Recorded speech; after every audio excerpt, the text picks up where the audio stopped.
The Marinade. There's no O in marinade. Let's try it one more time. Ready? 1, 2, 3. The Marinade. Marinade. Bone marinade. The That's Marinade. The Marinade. With Jason Earle.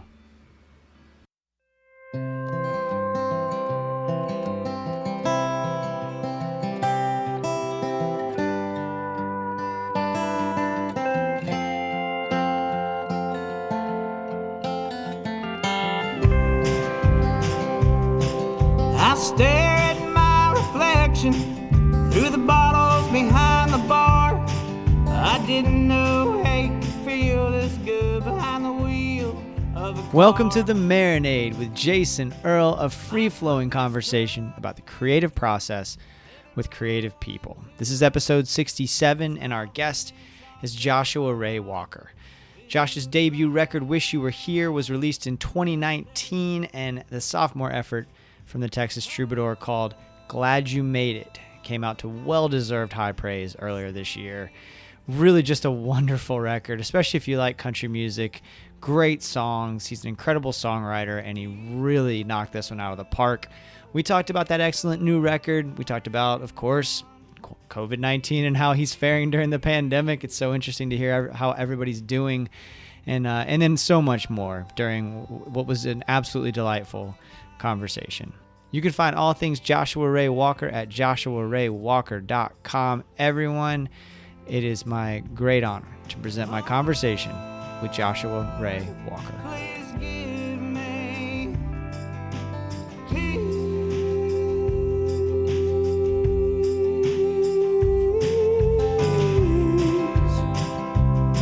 I loved you from the get-go.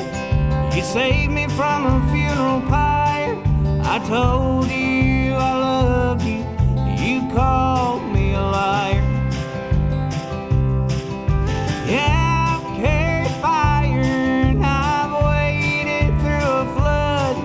You dried me on a wire and he bathed me in the blood.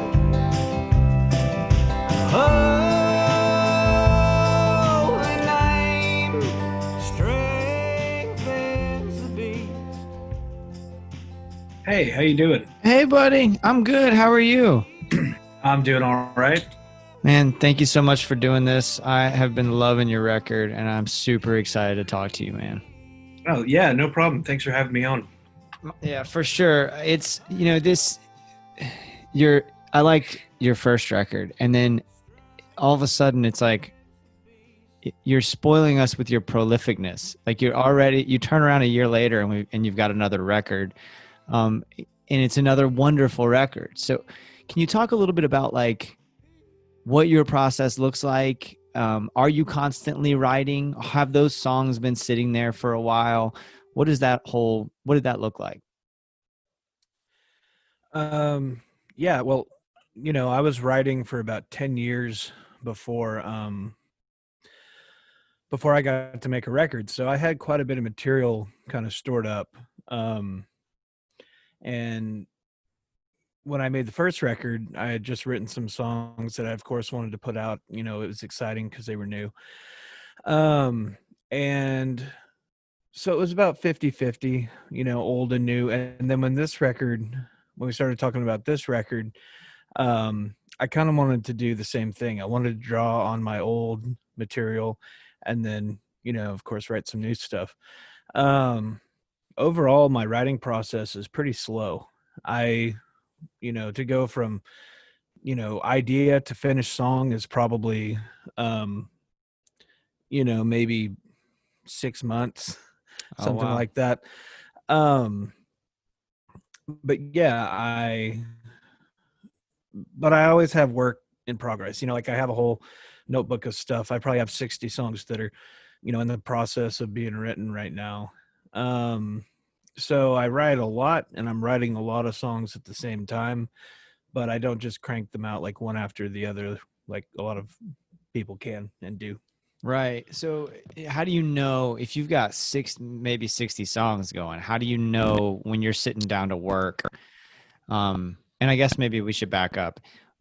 Are you sitting down every day to do the work, or are you working in spurts?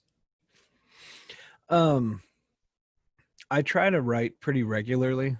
That's a somewhat new thing in the last, maybe 2 years. Mm. I treat it, like a job. I try to wake up and, write my ideas and then start an outline, and then maybe I flesh out a verse here and there. And when I get stuck, I just move on to the next tune and, try to figure something out on that one. Every once in a while, I'll be able to knock out a whole song, in a day, but that's pretty rare. And yeah, I mean, my workflow it kind of varies. And, just how much time I have affects it a lot too. COVID has been difficult because, at first I was like, oh, I'm going to have all this time to write. But really, between having roommates and we're all trying to work from home and we're doing things, like this, Zoom calls and stuff,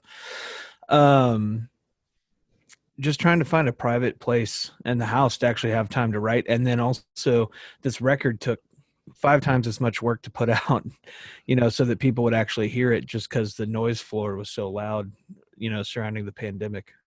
Yeah. Is that generally that's such an interesting point, because I think, we're all trying to navigate this, obviously. And for me, at the beginning, I was super productive. I was getting a ton of stuff done, creatively, and like we were recording a couple episodes a week, and I was writing a lot, and everything was great. And then what hit wasn't necessarily distraction like you're talking about, but like I just got depressed, man. I just got to a place where it was like, I can't really get motivated. Like I tried, and I kept trying to push through, but the output slowed, because of just the way I felt. Yeah, I've definitely dealt with that.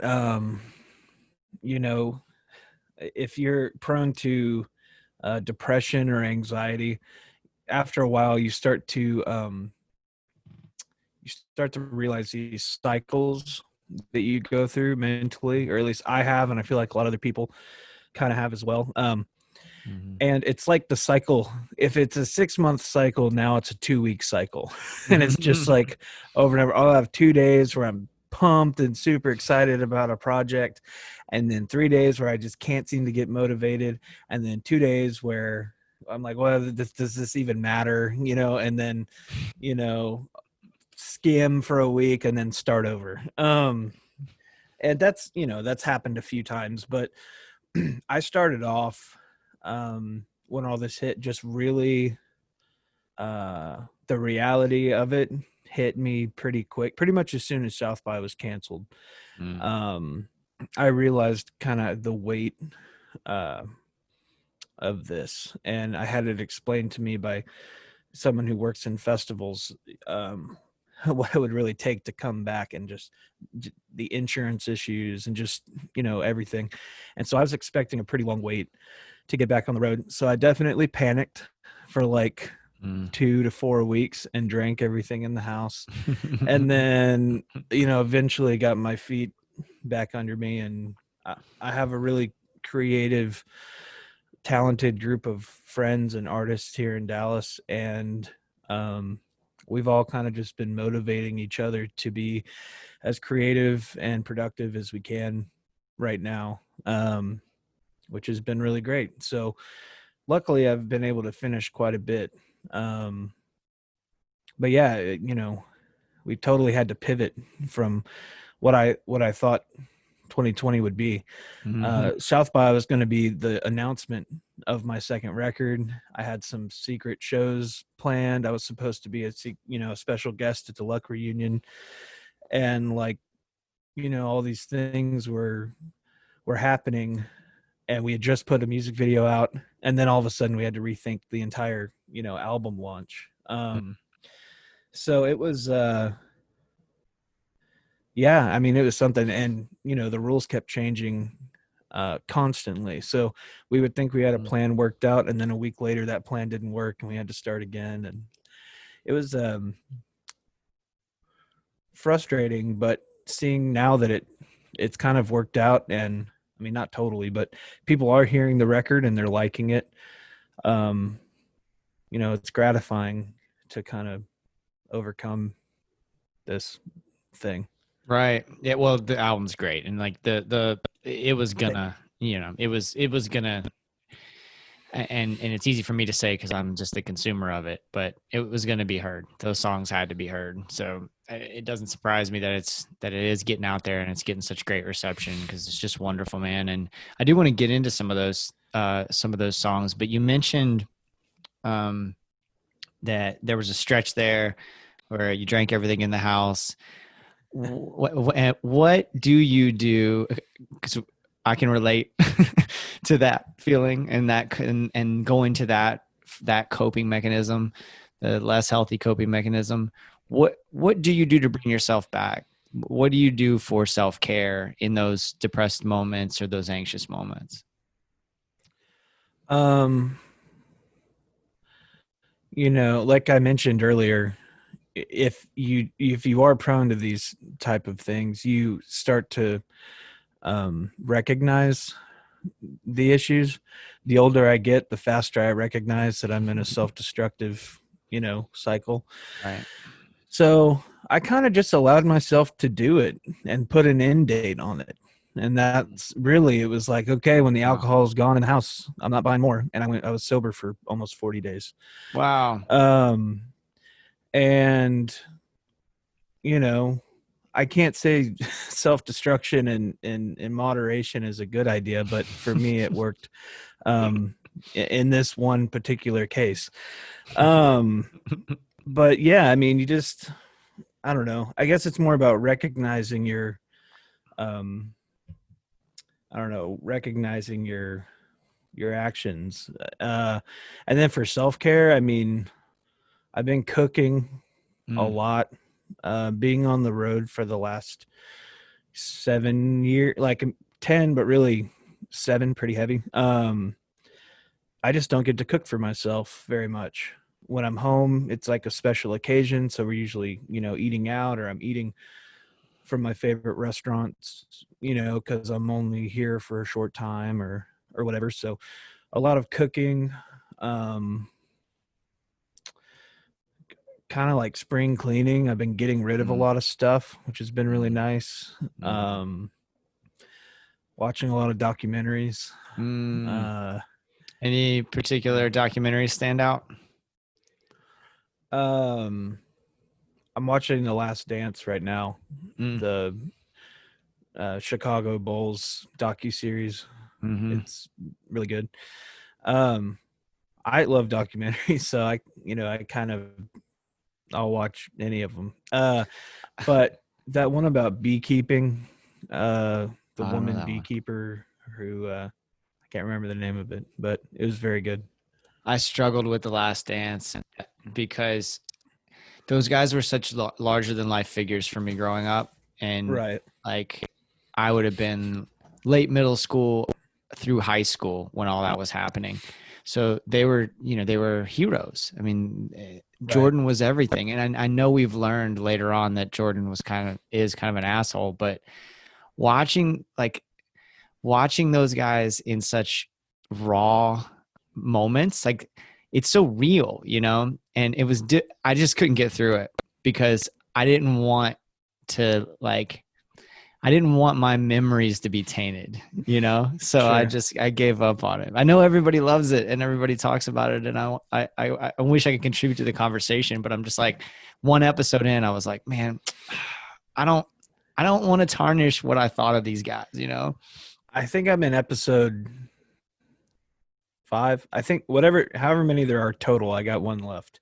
And I get what you're saying, but I was a little younger. I was born in 90, so at the peak of the Bulls, I was a little kid, but I remember it, vividly because that's what all the adults around me were talking about. Right. And so it's nice to get more insight, now. as an adult. And I don't know, speaking to Jordan, I mean, you should never be an asshole, but I feel like if you get to that level in anything in life, it's hard not to I don't know, put Yeah. your put your competition above your relationships. Yeah, I mean, like that's why I always say don't celebrate anybody who wants to be president, because it's like you're gonna have to step on a lot of people to get to that point. Like, Right. you're probably not a sweet person at that point, regardless of who you are. Right. There seems to be, you talked a little bit there about insight, and you have like there's a maturity to the observations that you make about the world in your songs. And you're not a kid by any means, but you're 29 and you write like someone who's lived two lifetimes. Are you aware of that? And if so, where do you think it comes from? I wanted to grow up really quickly when I was a kid, and I put myself, circumstance put me in a lot of situations that matured me, and also by choice and just by being hard-headed, I put myself in a lot of positions where I had to grow up quickly, and I was exposed to a lot of adult themes and people and circumstances at a young age. So I think part of that was just, I don't know. I didn't want to be a kid. I wanted to be an adult, and I wanted to, do whatever I wanted to do when I wanted to do it. And I packed a lot of living in between the ages of 13 and 25. So that probably has something to do with it. That's really interesting. You didn't start writing until you'd been playing for quite a bit. What led to that decision? It wasn't really a decision. It just kind of happened. Like, I always wanted to write. I tried a few times in junior high and high school, but I was playing in rock bands at the time, and I just could not write a rock hook like at all. I was just really bad at writing rock lyrics. I could write guitar riffs and stuff. I was good at that, but I was bad at the lyrics. And I have a really, well, it's less clean now, but growing up, I hated my voice. I had a very clean, kind of high pitched, like choir boy voice. And I was playing in these punk and metal bands. And if I would try to sing, I was like, no, that's not, it just didn't fit at all. And so I kind of stopped trying. And then I got into my late teens, and I'd been listening to country again because of my drummer friend from high school. He got me back into country, and I went down like the Texas songwriter path and fell in love with it. And then my grandfather that I grew up next to, he was a novice bluegrass player, and he had a really large record collection. And when I was a little kid, I would play along to these bluegrass records in his workshop. I started playing tenor banjo when I was like 4, and started playing guitar when I was 6. And we were really close. I lived next door to him from birth until I started couch surfing around when I was 15 or 16. And he passed when I was 19. I had just come home to help take care of him. He had been sick for a while, and got a cancer diagnosis, and like 11 days later passed. And so I was leaving the hospital that night. And this tune came to me in the parking lot, and I had a guitar in the car with me because I was sleeping in the back of my car and couch surfing around at the time. And I kind of picked out a melody, and then I went home to my like childhood home where I grew up next to him, and sat down on the bed and wrote this song called Fondly that actually ended up on the first record. And that was the first song I wrote. And then you know, I didn't really show it to anyone. And when I finally did, my friend was like, "Oh, you're writing country music. That's interesting." And I was like, "No, I'm not." Like, this, no, it isn't. He was like, "Yeah, it is. Like, listen to it." And I started thinking about it. I was like, "Oh, it kind of is a country song." And then a couple more songs came out over the next, year or two. And then when I was 21, I played a songwriter night and decided to, focus more on songwriting and started writing as much as I could. Why was it different? What is the difference when you sit down to try and write a rock and roll song versus a country song? I don't know. I still can't do it. I guess I just don't have that. I don't know. I feel like, my melodies and my lyrics, they kind of just pop into my head. I never sit down. I'm like, okay, I'm going to write a song now. I always I'll get a line and it just kind of comes to me. And typically the melody just lends to country music. So yeah, anytime I try to write rock music, I feel like it just comes off as cheesy. Is that just you saying that, or have you sat down, written something, showed it to somebody, gotten another set of ears on it, and they confirmed, yes, Josh can't write rock songs? No, I haven't purposefully done that in a long time. So maybe I'm being too hard on myself. That's what I'm wondering. I mean, you're in a rock band, I mean, I am in Ottoman Turks. Yeah. And yeah, I mean, so DB Cooper ends the new record. Right. I'd say that's about as close, to a rock song as I've been able to put out.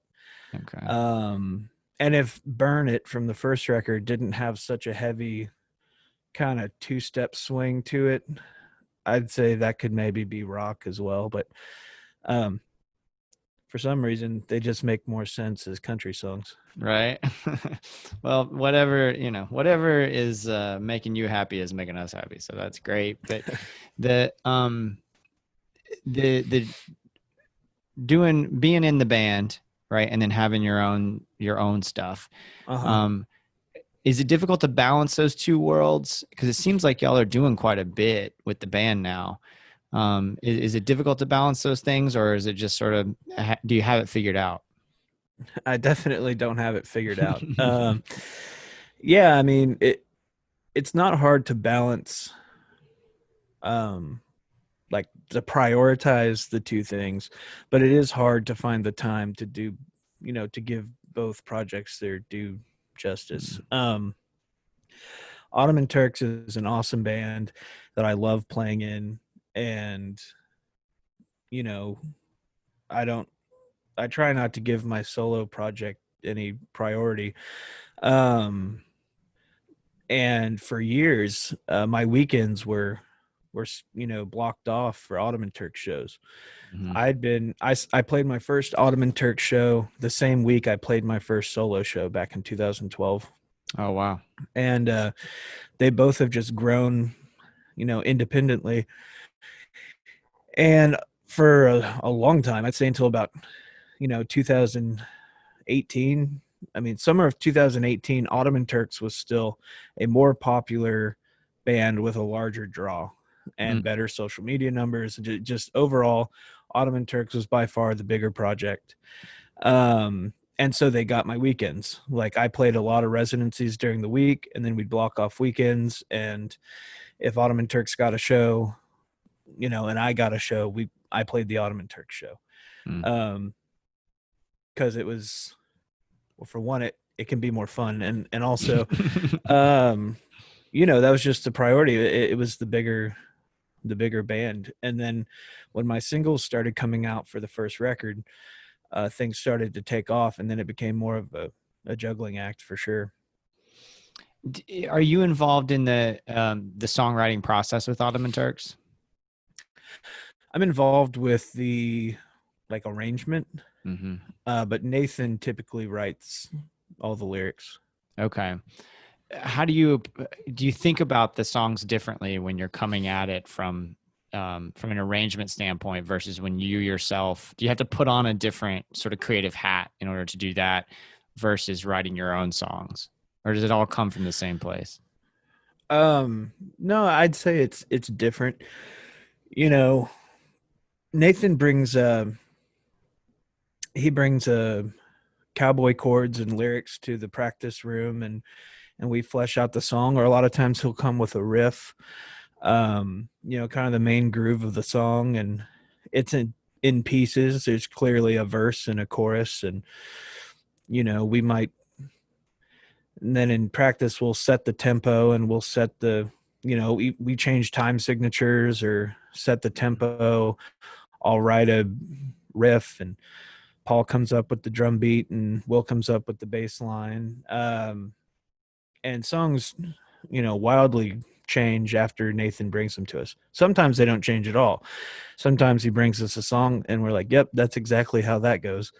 But other times there's a lot of moving around, and, a bridge becomes a chorus, and, all sorts of stuff. And I guess if I apply that to my own music, I typically write in Ottoman Turks doesn't have a traditional structure to our songs. It's more rock and roll. It's more all over the place. My songs kind of fit the bridge, verse, chorus, bridge, chorus model, or some form of that, something you've heard in a country song before. So I don't have to mess with the structure all that much. But when it comes to like arrangement and speed and all that, that's something I usually do in pre-production, and think about, kind of have mapped out in my head. And then when we go into the studio, I try to describe it as best I can to the players who are playing on the record. Awesome. Thank you. That was a very thoughtful answer. Thank you for that. Yeah. When you mentioned your voice and like how you kind of felt about it at one point, and then how that evolved, have you gotten to a place where you're comfortable with your voice? Is it still something that you're kind of like not totally at home with? Yeah, I'm always trying to improve, for sure. Like I love a good vocalist, like I wish I could do more of those, soaring, soulful runs. And, I love John Legend. I love, just like, I love trying to sing along to Beyonce, just like, oh man, and I'm always pushing. I'd pay for an album of Beyonce covers from you. I would, if someone would pay for me to make the album, I'd love to. But like, yeah, I'm always trying to grow as a singer and broaden my range. I'd say like, I'll pick one thing and really focus on it. Like when I started singing out, playing my solo shows, I couldn't do any runs at all. Not even like a 3-note country run. It was right where it was, and that was the note, and that was it. So I started working on that, and then I focused on, making my vibrato more consistent, and then trying to build the confidence to do some of those voice cracks and yodels that I do. That came a little later. And then I wasn't happy with my range. I felt like I was lacking like low end. So I really started pushing that. And then on this last record, I really wanted to push my higher end of my range, and build that, and really like go for some stuff I typically wouldn't go for live. So I'd be forced to do it once the record comes out. Some of those really long notes or really high notes, I would, a couple of years ago, even on the first record, I would have shied away from, just because for fear of screwing it up live, so I'm always pushing to try to make my voice better. But yeah, I wasn't even confident enough to call myself a singer 3 years ago. Wow. And I'd already been playing out for 7 years. That's so interesting. I love your voice. That's why I wanted to ask you about you. it. That's so interesting, man. And when you're working on those things, because I think that's something when I think about any creative pursuit, there are certain areas that I might want to work on, but I don't know how to go about it, right? Like, Yeah. are you watching tutorials? Did you have a voice coach? When you're working on these things, what does the mechanics of that look like? Just trying and failing. Mm, I've never had a voice coach. I've kind of tried a vocal tutorial thing before, like it was a podcast, and it didn't really do it for me. I feel like for people who don't sing, they're not really aware of how much physicality goes into it, like how much of your body is working, to make tones and vibrato and volume and pitch, everything work. And for some reason, just listening to someone describing it or watching it on a video just doesn't translate to me. I'm like, I missed something. So for me, I just have to try and fail a bunch in my house, and then eventually I figure something out. But just like my guitar playing, I can fake something on record and it'll sound cool or whatever. But if someone who actually knows what they're doing were to watch it, they'd be like, oh, you're doing that all wrong. And I know I'm doing it wrong. But, what does it matter? If you figure it out and it's fine. Right. Ultimately, exactly. Ultimately, don't, understand how it all works, but don't let that get in the way of your enjoyment, for sure. Right. Which is why I didn't watch The Last Dance. So, we always end on what you're getting down on. What you mentioned documentaries earlier. What art is inspiring you right now? What have you been listening to or reading or other things you've been watching? I've been going for drives in the morning while it's still cool out. It's been really hot in Dallas last couple weeks, so I get out kind of early in the morning and go for a drive. And I live in East Dallas, and this is where I grew up, and so I guess I miss going to a lot of places that I'm used to going to, and just driving by them when the weather's nice and listening to music is a decent substitute. So I drive around White Rock Lake and drive past the bars I used to drink at. But I've been trying to pick albums that I can put on and I don't have to touch. So like I don't have to fiddle with my Spotify or whatever. And so Yola has been on the list lately. Lizzo. I just re-listened to Pet Sounds this morning for the first time in a while. I just spaced on his name. I'm like, we're friends. How did that happen? Oh, Robert Ellis. I've been listening to Texas Piano Man quite a bit, and just trying to find an album that's really good from front to back, so that I get to listen to the whole thing without skipping anything. Yeah, well, those are some good ones. That inspires me to revisit Pet Sounds. It has been a minute.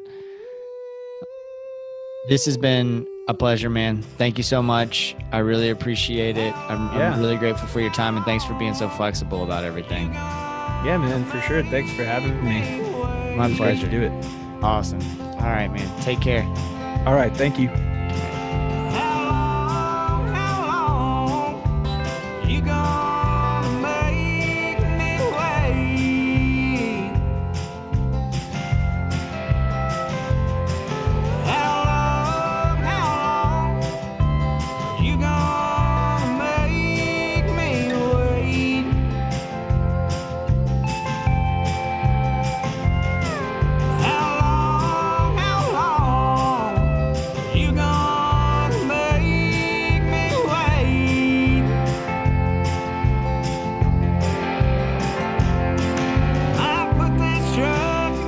Let it roll into the lake. Just I'll finish off this bottle so it looks like a mistake.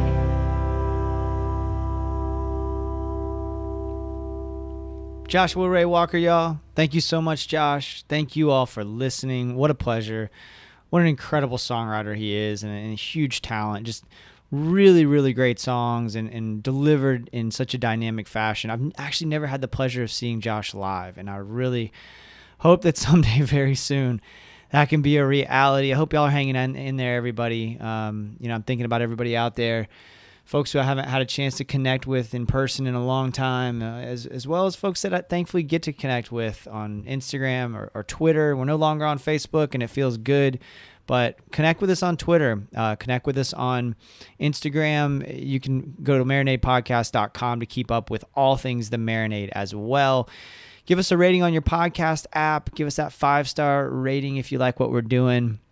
Tell a friend about the show. Word of mouth is one of the best ways to spread the word and help us out. And if you really love what we're doing, please consider joining our Patreon community, where for just a few bucks a month, you can get Patreon exclusive access to shows like Jason's Journey, where I talk about the creative moments in my life. And a lot of times I'll tell backstories behind the show and the episodes. That Patreon really makes things work, y'all. It helps us pay for the overhead for the show and gives us a little extra that, I've been saving up for one of these days when I'm able to travel and go to music festivals again, so I can cover some festivals and be able to interview some folks that I don't get to see face to face very often. So thank you so much to everybody who contributes to the Patreon.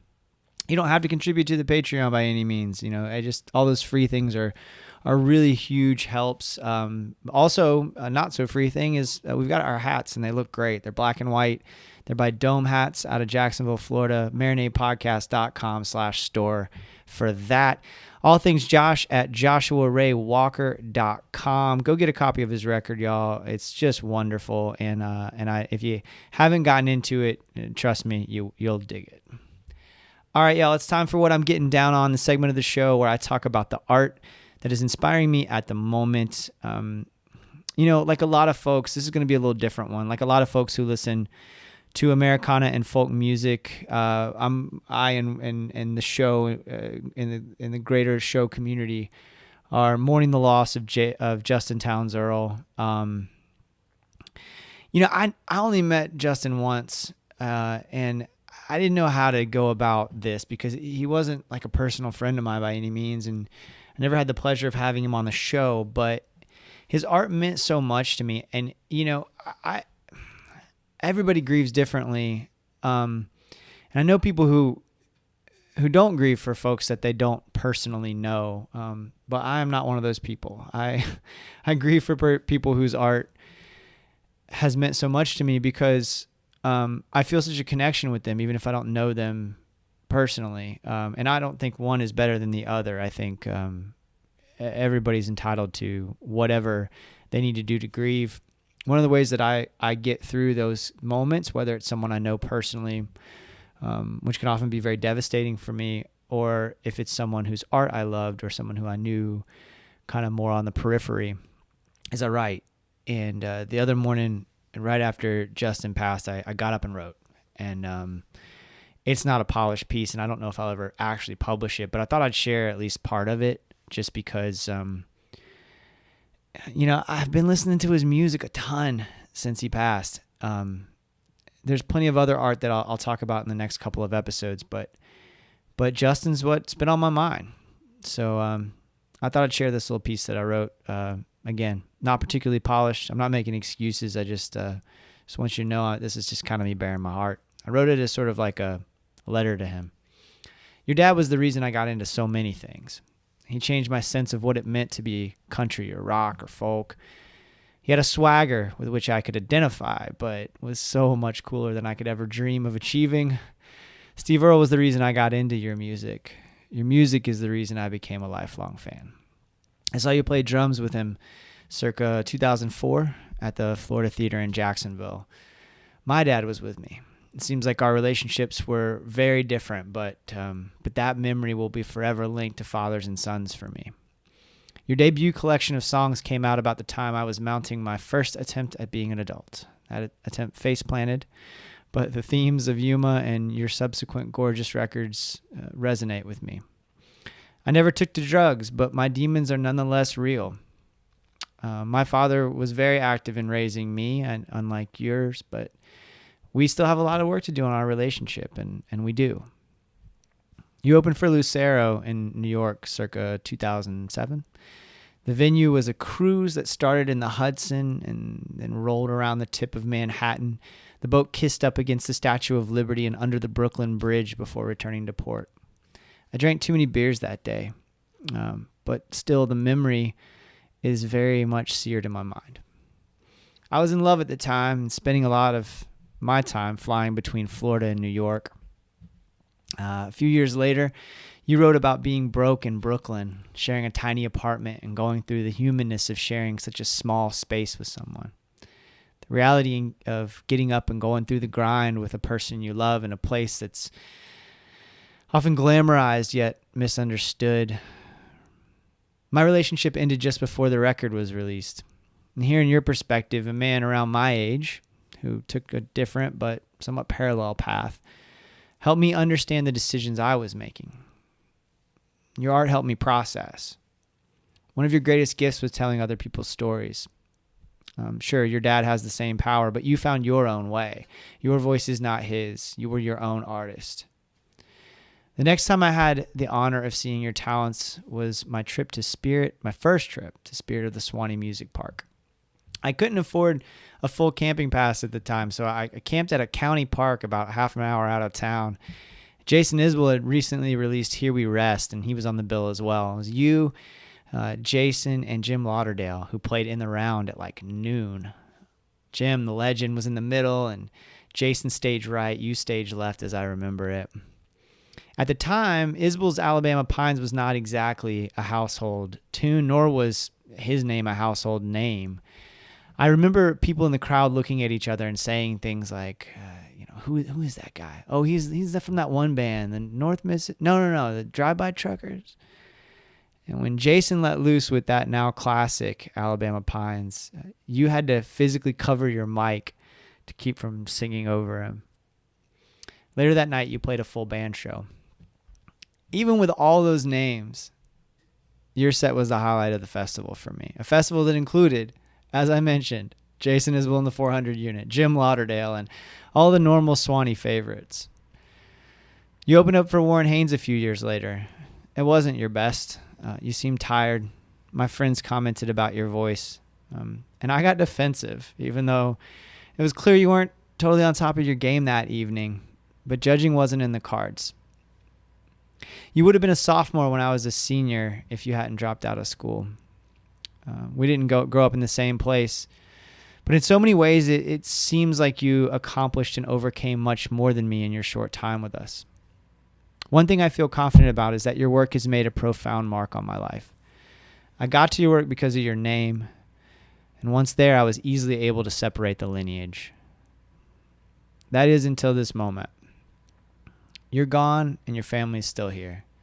And I don't really know what happened. And even as reports come out, I'll keep my distance from attachment to the actual cause of your death. But I will be vocal about addiction and mental health. I thought you were so cool, and I still do. Handsome, clever, and full of talent. And you can be all those things and still struggle with addiction and depression and all the heavy stuff. And, those things are not mutually exclusive. And I hope that this show is a vehicle to normalize that conversation. Regardless of why you're gone, you're away from us far too soon in my book. And as I binge your records in tribute, I'm reminded of your wild spirit and the humanity with which you approached writing. And those things are the reason why I continue to admire you.